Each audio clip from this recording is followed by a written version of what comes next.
In Germany, we love to eat schnitzel. In this video, I'm going to show you how to make a delicious German schnitzel. And you really don't need a lot of stuff for this. You only need your meat. So this is a boneless piece of meat. Usually for German schnitzel, it is pork. It is normally cut out of the leg of the pig. And yeah, I just bought chicken because we just like chicken better. But original German schnitzel is pork. Then you need some flour and you need some eggs. You need seasonings. I just use salt and pepper. That's all I need. And the most important thing is you need some bread crumbs that goes around your schnitzel to make it nice and crispy. So I'm going to show you how this works right now. Okay, so make sure that your meat is washed. Of course, that's the first step. Then you're going to have some flour and you're just going to put a little bit on your schnitzel on the front and the back. That's just that all the other ingredients stick better to the meat. You don't need a lot. Just put a little bit of flour on your meat. And then take one egg, put it in a plate, a soup plate preferably. Then you're gonna take a spoon and just stir it around a bit. Put a little bit of seasoning on it. I'm only using a little bit of pepper and some salt. And you're just gonna mix it. Stir it around until everything is mixed well. And then you are going to take your schnitzel and put it inside of this. Okay, you can also use the same egg for a second schnitzel and a third. And then you are just going to put this in your breadcrumbs. I think that cornstarch would work too, but I love to use these. They just have a super good taste. And you put this all over your schnitzel.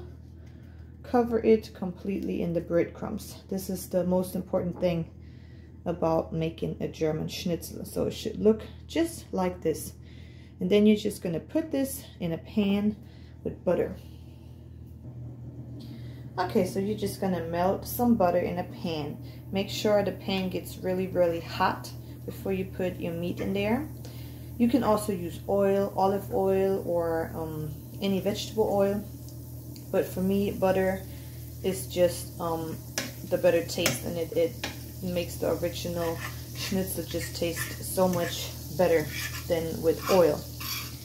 So as you can see, it's nice and bubbling here. So my pan is preheated. I'm going to take my schnitzel, and since it is really, really thin, it doesn't take long. You shouldn't put it in there too long because then it's just going to taste really gooey. So just have it in there until it's done. You can see it maybe just takes about 5 minutes, not longer than this. We usually eat this with ketchup, but of course you can also make a sauce with mushrooms or anything, and we eat fries and salad with this. But you can also do your own style and just eat anything as a side dish.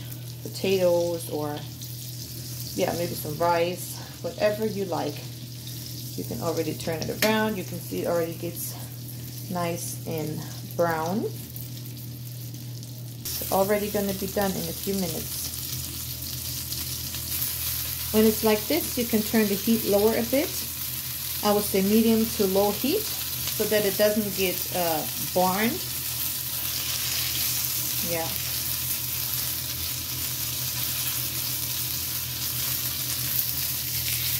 So for me, I just turned it around. This is perfectly done for me now. It was only in there for like 3 minutes, 3-4 minutes, and it is actually done. So I'm going to turn my stove off now and take it out. So to see if it is really done, I'm going to take it and cut it in the middle. You don't have to do this in your pan if you're afraid to break it. Let's have a look. Yep, perfectly done. Delicious schnitzel. Here we go, perfectly done German Schnitzel. I hope that you like this video, and I hope that you're gonna make this schnitzel for your family. It really, really, really is delicious. Thank you for watching, and give us a like and subscribe to our channel to see more cooking and baking videos.